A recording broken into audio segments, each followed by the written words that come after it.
उत्तराखंड के सीएम पुष्कर सिंह धामी विकास योजनाओं को लेकर तत्पर। देवभूमि के विकास योजनाओं के बारे में सीएम ने की बातचीत।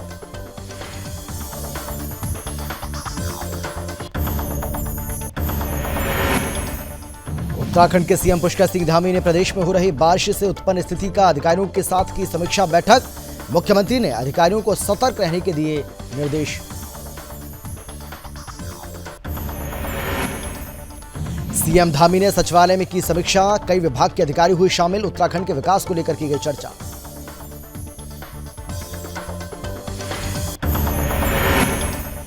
दून विश्वविद्यालय के कुलपति ने सीएम धामी से की मुलाकात। जोशीमठ भूधसाव के प्रभावित पीड़ितों के लिए अध्यापकों ने पीड़ित परिवारों के लिए 1 दिन का वेतन दिया। प्रोफेसर सुरेखा डंगवाल ने सीएम धामी को सौंपा चेक। और मुख्यमंत्री आवास पर कार्यक्रम हुआ आयोजित। सीएम धामी समेत तमाम दिग्गज हुए शामिल। स्वास्थ्य मंत्री ने कई योजनाओं का किया शिलान्यास। स्वास्थ्य मंत्री ने केंद्र सरकार का जताया आभार।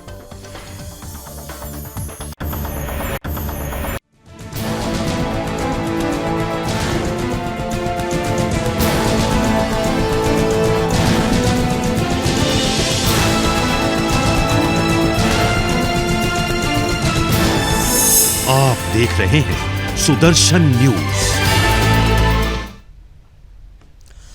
नमस्कार, आप देख रहे हैं सुदर्शन न्यूज और मैं हूं आपके साथ अमित शर्मा। शाम के 4 बज चुके हैं और वक्त है अपना उत्तराखंड का। जिस उत्तराखंड को देवभूमि कहा जाता है, जो उत्तराखंड हिंदू आस्थाओं का केंद्र बिंदु है, उस उत्तराखंड में हिंदू आस्थाओं पर कुठाराघात का मामला सामने आया है। देवभूमि के सुल्तानी शासन की तरफ से हनुमान जन्मोत्सव शोभा यात्रा की अनुमति नहीं देने का एक शैतानी आदेश जारी हुआ है। आपको बता दें कि हरिद्वार जिले की भगवानपुर विधानसभा के टाडा जलालपुर गांव में 6 अप्रैल को हनुमान जन्मोत्सव शोभा यात्रा निकाली जानी है। ये शोभा यात्रा पारंपरिक यात्रा है जो वर्षों से निकाली जाती है, लेकिन विडंबना देखिए, देवभूमि के हरिद्वार जिले के गांव में निकाली जाने वाली इस शोभा यात्रा की अनुमति इसलिए नहीं दी गई है क्योंकि इस्लामिक जिहादी इसका विरोध कर रहे हैं। जिहादियों के दबाव में देवभूमि के स्थानीय सुल्तानी शासन ने एक तरह से सरेंडर करते हुए हनुमान जन्मोत्सव शोभा यात्रा की अनुमति देने से इनकार कर दिया है। हिंदू समाज के लोगों का कहना है कि क्षेत्र में मुस्लिम आबादी लगातार तेजी से बढ़ रही है और आए दिन चरमपंथी तत्व हिंदू आस्थाओं पर कुठाराघात करते रहते हैं। पिछले वर्ष जब यहां हनुमान जन्मोत्सव शोभा यात्रा निकाली गई थी तो मजहबी उन्मादियों ने उस पर हमला कर दिया था। बात अगर भगवानपुर विधानसभा की करें तो यहां साल 2007 से बसपा और कांग्रेस का बोलबाला रहा है। 10 साल बसपा से सुरेंद्र राकेश ने यहां पर राज किया, तो साल 2012 के बाद से लगातार सुरेंद्र राकेश की धर्मपत्नी कांग्रेस से विधायक ममता राकेश राज कर रही हैं। रमजान का हवाला देते हुए जिहादियों ने परंपरागत ढंग से निकलने वाली इस शोभा यात्रा का विरोध किया है, जिससे हिंदू समाज में भारी रोष है। हिंदू समाज के लोगों ने सुदर्शन न्यूज के माध्यम से इस मामले को धामी सरकार तक पहुंचाने की गुहार लगाई है ताकि प्रभु श्री राम के भक्त हनुमान जी के जन्मोत्सव की शोभा यात्रा निकाल सकें। आपको बता दें कि इस श्री रामनवमी पर परमिशन होने के बावजूद श्री राम शोभा यात्रा निकालने पर आयोजकों सहित 300 लोगों पर मुकदमा दर्ज किया गया है।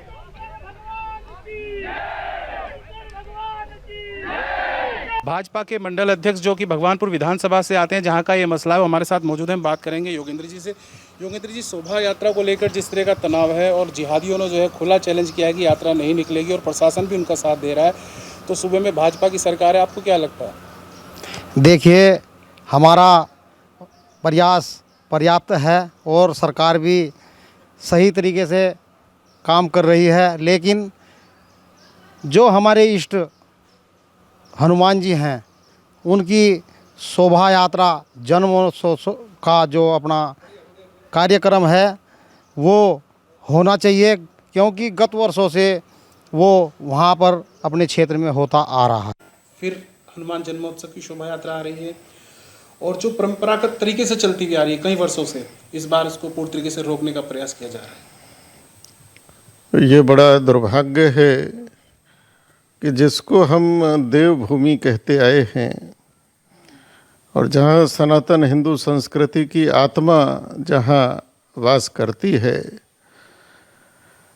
देवात्मा हिमालय जीता जागता एक हमारी आध्यात्मिक चेतना का केंद्र है, जिस प्रकार से देवभूमि उत्तराखंड में और इस्लामीकरण बढ़ता जा रहा है।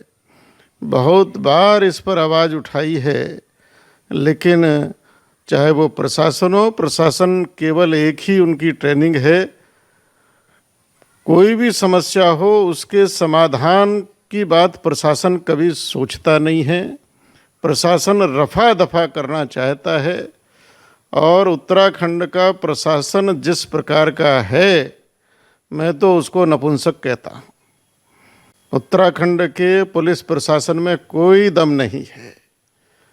इस देश में अगर कहीं राज्य चल रहा है तो या तो उत्तर प्रदेश में योगी जी की सरकार देखने लायक है, वही पुलिस है, वही प्रशासन है, वही सब लोग हैं, केवल एक व्यक्ति बदला है। या फिर आसाम का मुख्यमंत्री हमारा हेमंत बिस्वा शर्मा डंके की चोट पर काम करता है। उत्तराखंड में मुझे नहीं लगता कि यहाँ की सरकार में कोई निर्णय लेने का दम है। पता चला कि महादेव के ऊपर जलाभिषेक तक नहीं होने दिया गया। धारा 144 प्रकार से इस्लामीकरण हो रहा है। आने वाले समय में भगवान बद्रीनाथ की, केदारनाथ की यात्रा करना भी हिंदू तीर्थयात्रियों के लिए मुश्किल हो जाएगा। बंदूकों के साए में ये यात्राएं होंगी। हिंदू का यहाँ रहना मुश्किल हो जाएगा। ये पवित्र हरिद्वार जिला है, और हरिद्वार के अंदर आज हनुमान जी की शोभा यात्रा नहीं निकल पा रही। पिछले वर्ष इतना बड़ा दंगा हुआ, वो जो मौलवी था मस्जिद का, वो आज तक उसको पुलिस नहीं पकड़ पाई। आज तक कोई कार्रवाई उस पर नहीं हुई।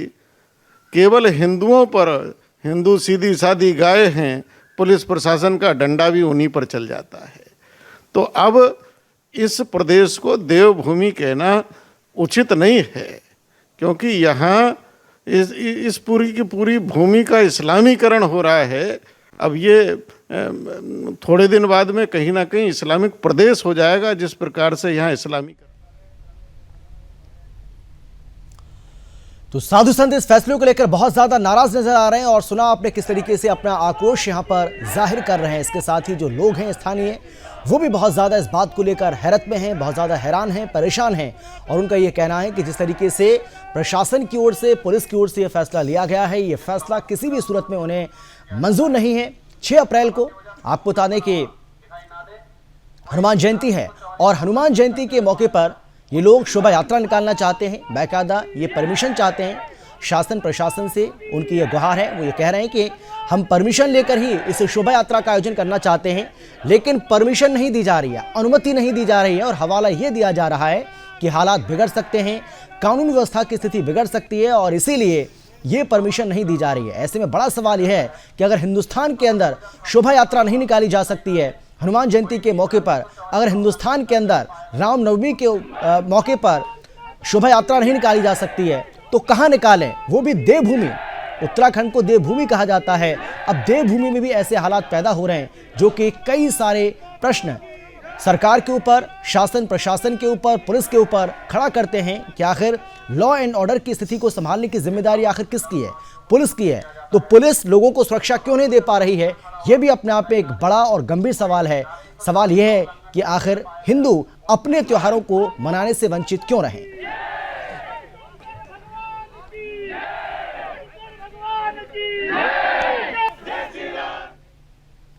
और चलिए सीधे आपको लिए चलते हैं भोपाल, जहां प्रधानमंत्री नरेंद्र मोदी बोल रहे हैं। ट्रेन से नहीं जुड़े थे।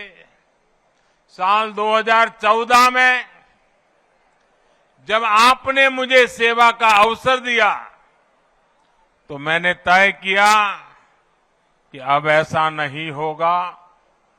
अब रेलवे का कायाकल्प होके रहेगा। बीते 9 वर्षों में हमारा ये निरंतर प्रयास रहा है कि भारतीय रेल दुनिया का श्रेष्ठ रेल नेटवर्क कैसे बने। साल 2014 से पहले भारतीय रेल को लेकर क्या क्या खबरें आती थी, ये आप भली भांति जानते हैं। इतने बड़े रेल नेटवर्क में जगह जगह हजारों मानव रहित फाटक थे। वहां से अक्सर दुर्घटनाओं की खबरें आती थी। कभी कभी स्कूल के बच्चों की मौत की खबरें दिल दहला देती थी। आज ब्रॉडगेज नेटवर्क मानव रहित फाटकों से मुक्त हो चुका है। पहले ट्रेनों के दुर्घटनाग्रस्त एक्सीडेंट होने और जान माल की हानि की घटनाएं भी आए दिन आती रहती थी। आज भारतीय रेल बहुत अधिक सुरक्षित हुई है। यात्री सुरक्षा को मजबूत देने के लिए रेलवे में मेड इन इंडिया कवच प्रणाली का विस्तार किया जा रहा है। साथियों, सुरक्षा सिर्फ हादसों से ही नहीं है, बल्कि अब सफर के दौरान भी अगर किसी यात्री को शिकायत होती है तो त्वरित कार्रवाई की जाती है। इमरजेंसी की स्थिति में भी बहुत कम समय में सहायता उपलब्ध कराई जाती है। ऐसी व्यवस्था का सबसे अधिक लाभ हमारी बहनों बेटियों को हुआ है। पहले साफ सफाई की शिकायतें भी बहुत कम आती थी। रेलवे स्टेशनों पर थोड़ी देर रुकना भी सजा जैसा लगता था। ऊपर से ट्रेनें कई कई घंटे लेट चला करती थी। आज साफ सफाई। तो मध्य प्रदेश की राजधानी भोपाल में पीएम मोदी मौजूद हैं। यहां पर वंदे भारत ट्रेन को उन्होंने हरी झंडी दिखाई है और इस दौरान लोगों को संबोधित करते हुए आगे बढ़ते हैं। विकास कार्यों को लेकर यूं तो राज्य सरकार खुद को संजीदा बताती है, लेकिन अंदाजा आप इसी से लगा सकते हैं कि जिस योजना का शासनादेश 1 महीने पहले हो चुका है, उसका शिलान्यास सिस्टम के इंतजार में ही लगा रहा। आलम यह है कि शासन ने दून मेडिकल कॉलेज में 500 बेड अस्पताल का विस्तार करने का जो 1 माह पहले कर लिया था, लेकिन शिलान्यास आज कराया गया। ऐसे में मुख्यमंत्री पुष्कर सिंह धामी ने इस पर भी चिंता व्यक्त करते हुए कहा है कि भविष्य में योजना समय से धरातल पर उतर सके, इसका विशेष ध्यान रखा जाएगा। 1 अप्रैल से व्यवस्था लागू की जाएगी, जिससे समय रहते योजनाओं पर काम पूरा हो सके।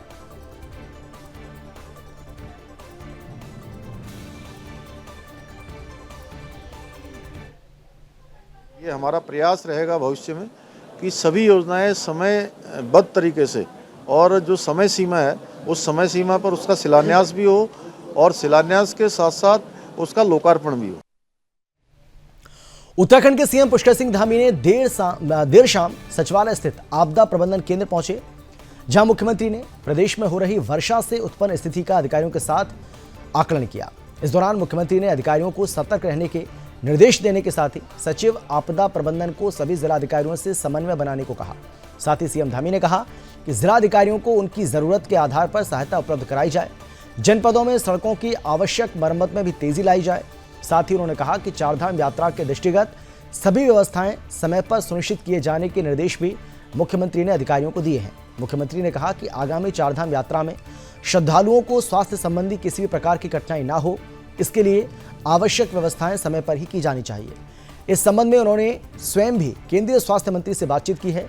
केंद्रीय स्वास्थ्य मंत्री की तरफ से भी पूरे सहयोग का भरोसा दिया गया। मुख्यमंत्री ने कहा कि प्रदेश में बारिश के चलते किसानों को हुए नुकसान के आकलन के निर्देश कृषि विभाग को दिए गए हैं। किसानों की जो भी मदद की जरूरत होगी वो की जाएगी। मुख्यमंत्री ने कहा कि जोशीमठ सहित अन्य क्षेत्रों की वर्षा के दृष्टिगत निरंतर समीक्षा कर अधिकारियों को स्थिति पर नजर रखने के लिए कहा गया है।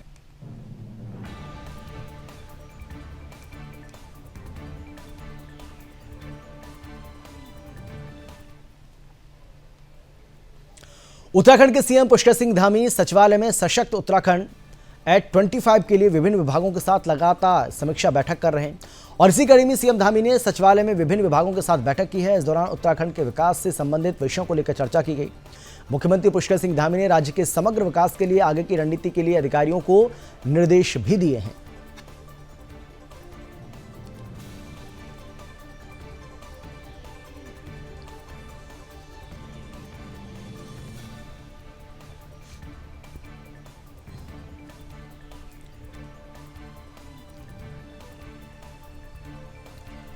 तो ये तस्वीर आपको हम दिखा रहे हैं। कई विभागों के अधिकारी इस दौरान शामिल हुए। आपको बता दें कि सशक्त उत्तराखंड एट 25 के लिए ये समीक्षा की गई। उत्तराखंड के विकास को लेकर भी इसमें चर्चा हुई है। खुद मुख्यमंत्री पुष्कर सिंह धामी इसमें मौजूद रहे और उन्हीं की मौजूदगी में ये बैठक हुई।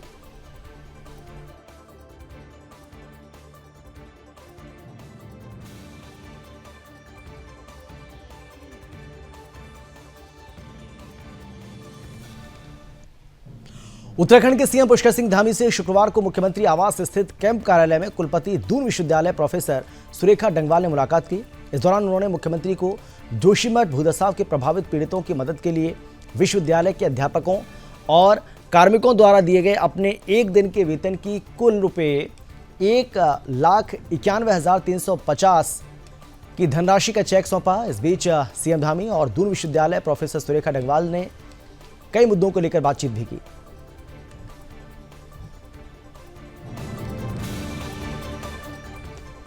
केंद्रीय स्वास्थ्य मंत्री मनसुख मंडाविया ने वर्चुअल माध्यम से 180 करोड़ की योजनाओं का शिलान्यास किया। मुख्यमंत्री आवास पर आयोजित कार्यक्रम में सीएम धामी ने कहा कि केंद्र सरकार की तरफ से राज्यों को कई बड़ी सौगातें देने का वादा किया गया है, जिससे राज्य की स्वास्थ्य सेवाएं बेहतर हो सकेंगी। उन्होंने कहा कि आज 180 करोड़ की लागत से तैयार होने वाली तमाम योजनाओं का शिलान्यास किया गया, जो राज्य के लोगों के लिए वरदान साबित होगा। उन्होंने कहा कि केंद्र सरकार ने चारधाम यात्रा को लेकर भी आश्वासन दिया है कि जो राज्य सरकार की तरफ से प्रस्ताव भेजा गया है उस पर अमल किया जाएगा। वहीं स्वास्थ्य मंत्री धन सिंह रावत ने भी केंद्र सरकार का आभार व्यक्त करने के साथ ही राज्य सरकार की आगामी भविष्य के मद्देनजर भी कई अहम योजनाओं पर काम किया जा रहा है।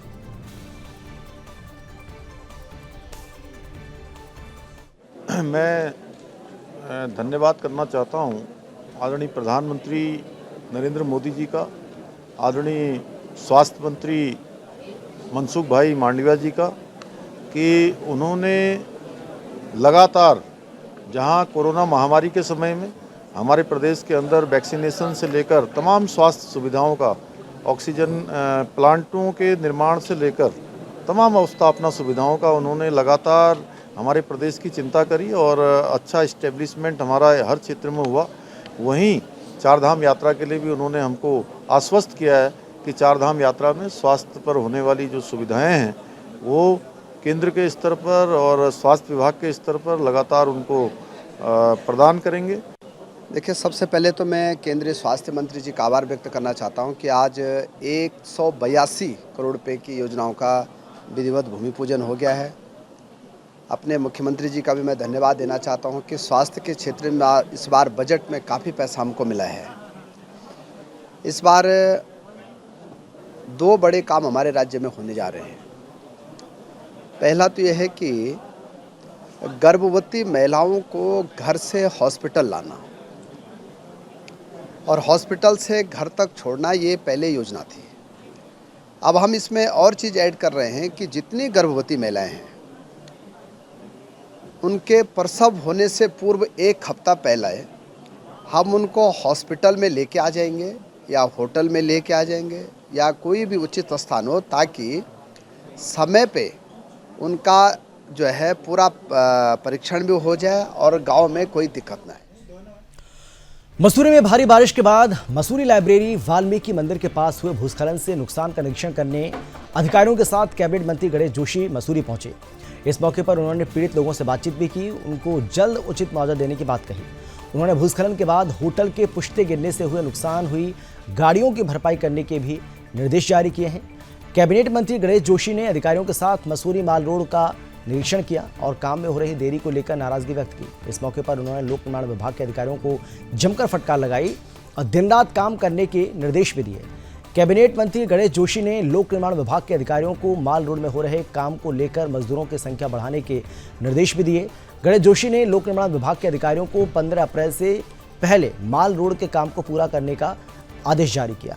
कैबिनेट मंत्री गणेश जोशी ने मसूरी कोतवाल दिग्पाल सिंह कोहली को यातायात व्यवस्था को दुरुस्त बनाए जाने को लेकर भी कहा है, जिससे लोगों को दिक्कत ना हो। पत्रकारों से बातचीत करते हुए कैबिनेट मंत्री गणेश जोशी ने कहा है कि माल रोड के सौंदर्यीकरण और पुनर्निर्माण को लेकर काम किया जा रहा है, जिससे लोगों को दिक्कत हो रही है।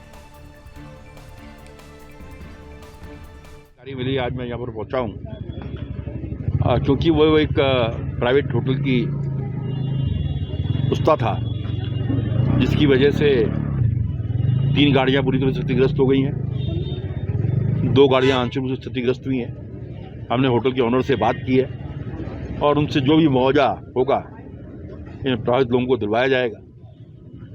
साथ ही मैंने आज माल रोड का भी निरीक्षण किया है जो काम की गति है वो ठीक नहीं है।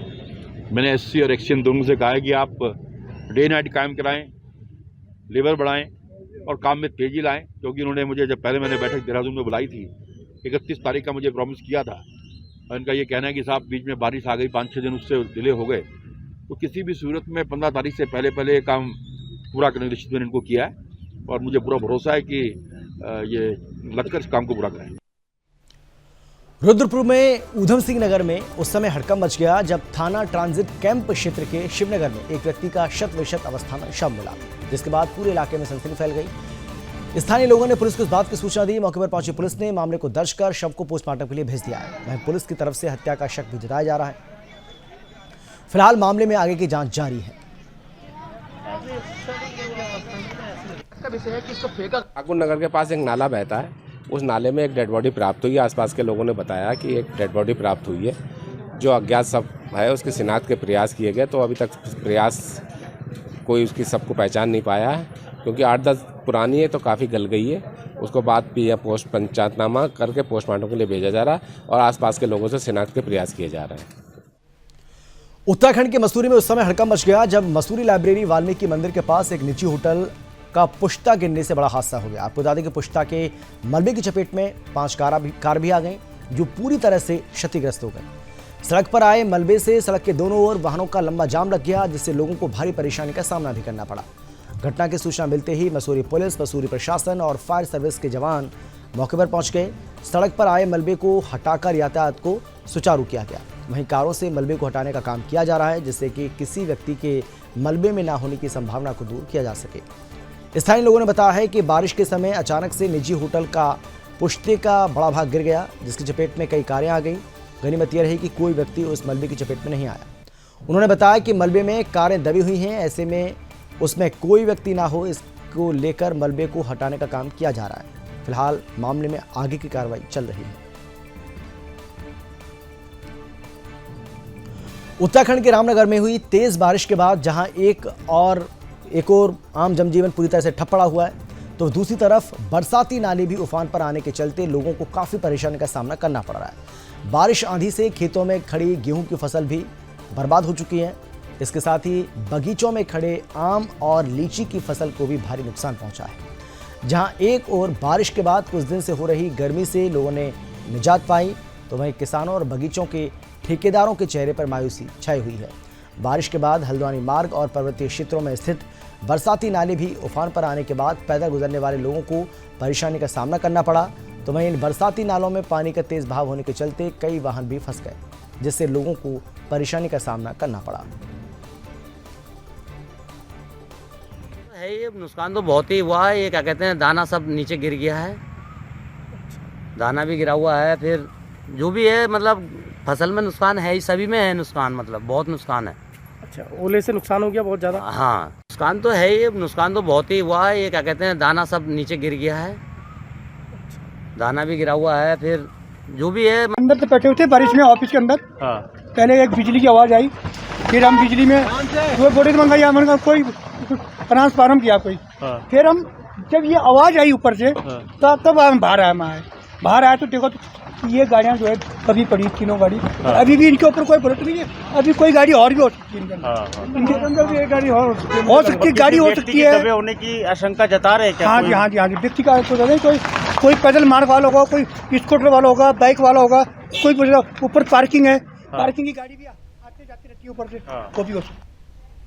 उत्तराखंड के रामनगर में हुई बारिश के चलते जनजीवन अस्त व्यस्त हो गया। बारिश होने से आसपास काफी पानी भर गया, जिससे कि टेड़ा गांव के तिलमठ महादेव मंदिर के पास ग्राम पाटकोट को सवारी लेकर जा रही बस बरसाती नाले में बह गई।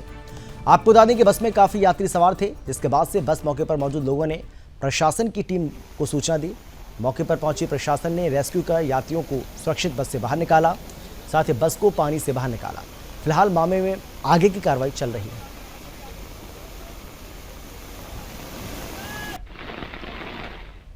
उत्तराखंड के पौड़ी जनपद की पुलिस में उपाधीक्षक के पद पर कार्यरत आज 40 साल 10 माह की पुलिस सेवा के बाद 31 मार्च को सेवानिवृत्त हो गए। उनके साथ अपर पुलिस उप निरीक्षक राजेंद्र प्रसाद भट्ट भी 37 वर्षों की पुलिस सेवा के बाद ऐच्छिक रूप से सेवानिवृत्त हो गए। आपको बता दें कि उपाधीक्षक के पद पर कार्यरत प्रेमलाल टमटा जनता के साथ कुशल व्यवहार और किसी भी अपराध, सामाजिक और कानूनी समस्या के समाधान के प्रति समाधान करते थे और इसके लिए जाने जाते थे, जिसके चलते वो काफी लोकप्रिय भी थे। पौड़ी की वरिष्ठ पुलिस अधीक्षक श्वेता चौबे द्वारा अन्य पुलिस अधिकारियों की उपस्थिति में उपाधीक्षक सीओ टमटा को भावभीनी विदाई दी गई। विदाई समारोह में अनुभवों का साझा कर पुलिस उपाधीक्षक प्रेमलाल टमटा बोले, साथ बिताए पल हमेशा याद रहेंगे। पुलिस परिवार की ओर से उनके सेवानिवृत्त जीवन के सुखद, शांतिमय और भविष्य में स्वस्थ जीवन, सुखद पारिवारिक जीवन की कामना के साथ ही भावभीनी विदाई दी गई। मूल रूप से रुद्रप्रयाग जनपद के मूल निवासी टमटा अपनी सेवानिवृत्ति के बाद का समय परिवार के साथ देहरादून में व्यतीत करेंगे।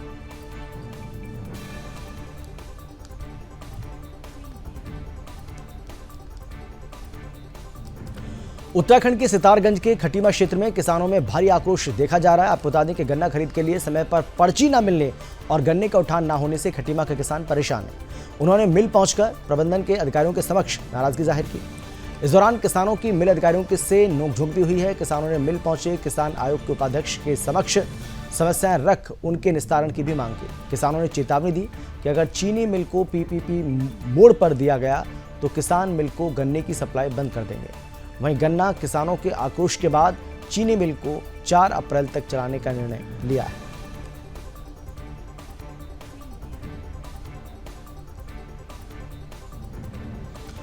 उत्तराखंड के रामनगर में लगातार हो रही मूसलाधार बारिश ने कहर बरपाया है। आपको बता दें कि बारिश के चलते कालू सिद्ध स्थित कोसी नदी के बीचों बीच बने टापू पर 4 श्रमिक नदी में अचानक से पानी बढ़ने के चलते फंस गए। टापू में फंसे श्रमिकों का शोर मचाने पर टापू पर सुरक्षित किनारे खड़े अन्य लोगों ने घटना की जानकारी पुलिस प्रशासन को दी, जिसके बाद मौके पर पुलिसकर्मी और एनडीआरएफ की टीम पहुंची। पुलिस के कर्मचारियों ने रेस्क्यू अभियान चलाते हुए कड़ी मशक्कत के बाद टापू में फंसे 4 श्रमिकों को सुरक्षित बाहर निकाला। वहीं प्रशासन की तरफ से सभी लोगों से अपील की गई है कि आज ही लगातार बारिश में नदी नाले जहां एक और उफान पर हैं, तो वहीं कोसी नदी में भी पानी काफ़ी बढ़ चुका है। ऐसे में कोई भी लापरवाही स्वीकार नहीं की जाएगी।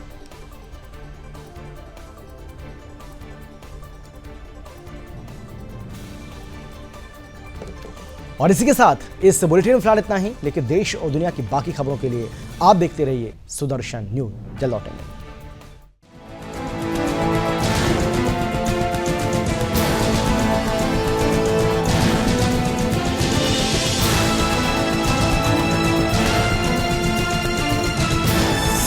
आप देख रहे हैं सुदर्शन न्यूज।